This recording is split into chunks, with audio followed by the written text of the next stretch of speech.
Hi.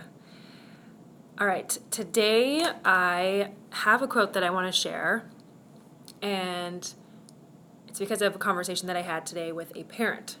So the quote is, I wrote it over there, language is the blood of the soul into which thoughts run and out of which they grow. Hi.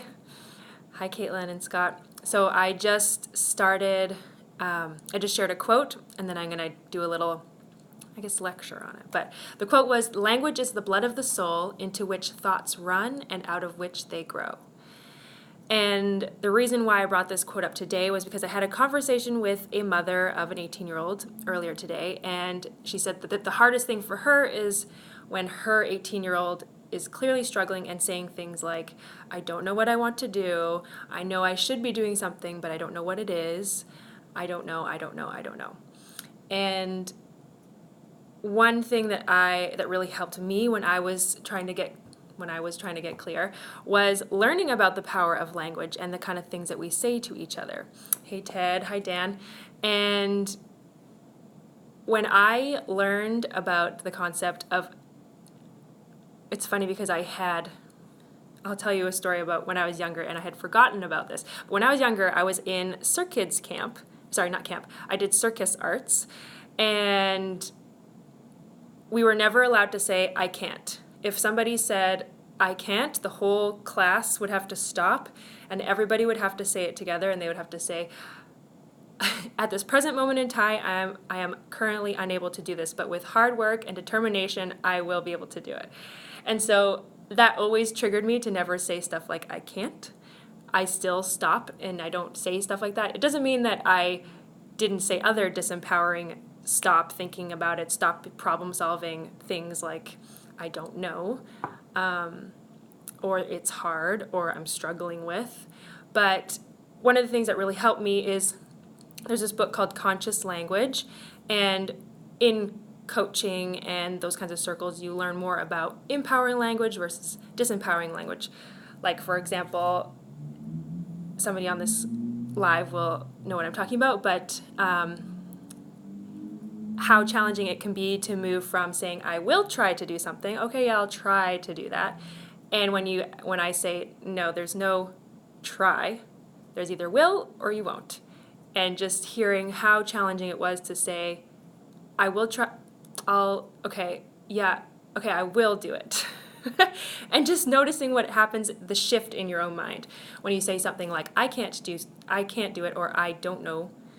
Then it just there's not a lot of brain activity going on. But when you say something like, I am willing to clarify what I want to do with my life, I am clarifying what I want to do with my life, then you start to feel, your brain starts to look out for different things. If you say, I don't know what I want to do, then your brain can focus on all the crappy things about your situation and how you don't know and what will continue to happen if you continue to not know. But if you say something like, I'm currently clarifying it, I am seeing what I'm interested in, I'm currently clarifying what I want to do. It's very simple, but amazingly powerful, especially if you haven't tried that before. So I'm going to share another quote and then just give you a little send-off and something to think about for the rest of the day, the rest of the week. So the other quote was, language is the roadmap of a culture. It tells you where its people come from and where they are going. I'll say it once more. Language is the roadmap of a culture. It tells you where its people came from and where they are going. And that's by Rita Mae Brown. And that just says to me, depending on what kind of family you grew up in or what kind of socioeconomic status you grew up in, and whether you were around people who tended to look on the bright side and knew that they could figure something out and they could overcome something, or if you were around people who would kind of succumb to a challenge and they wouldn't. Hi Kuldeep. It determines how you interact with the challenge and whether you feel like you can rise to it or whether you feel like the challenge is there, you can't get anywhere around it. So all that to say, I'm going to try and wave to you. There you go. I encourage you to think about your language, watch your language over the next week. Watch for things like, I'll try, or I'm trying to do this, or look for things like, I don't know, I'm struggling with. Hi, Bridget. Amazing. This is a good time to live.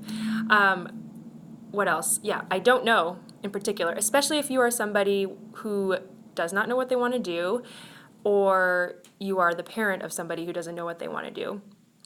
Figure out a way to be playful with it and encourage your child to change the language and even say it and see how that feels different, because it does feel different and it gets your brain to see things differently, to turn on in a different way. So I hope you enjoyed this and let me know how it goes. I'm always interested to know, to engage with you and see how your experience is, and if you have any personal stories about the power of language and what it does for problem solving and being able to find solutions for something that's challenging for you at the time. All right, well, have a lovely evening, and I will post this so you can see it later, and I'll see you tomorrow. Oh, also, tomorrow I am going to try out a segment called Failure Fridays, and I'm going to bring on somebody that I know or an acquaintance who has a great story about failure. And the reason why I want to do that is because one of the things that really helped me on my journey from being so anxious about not knowing what I wanted to do and just being overwhelmed by all the choices, one of the things that helped me was having a different relationship with making the wrong choice, or making, hey Mike, or making, I was afraid to just try this thing because what if it doesn't work out, and like, what, I'll never be able to do the other thing, and closing the door on something else.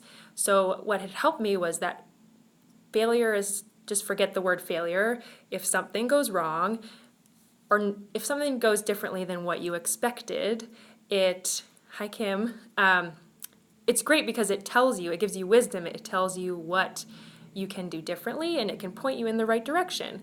And that's collecting wisdom and experience. That's not a mistake, or the other thing I've heard, which is wasting my time. I would have wasted my time if I chose that thing. So that'll be tomorrow, 1 p.m. I have a friend who has had epic failures where she could have given up on her dream, but she chose it to mean, she chose empowering thoughts, chose empowering language, just like we were talking about today, and she succeeded in the end, thank goodness, and we'll talk about that tomorrow. So if you miss it, it's at 1 o'clock live, and if you miss it, there'll be a recording of it on my channel, so you can watch it tomorrow for 24 hours, 1 p.m. Friday until Saturday. All right.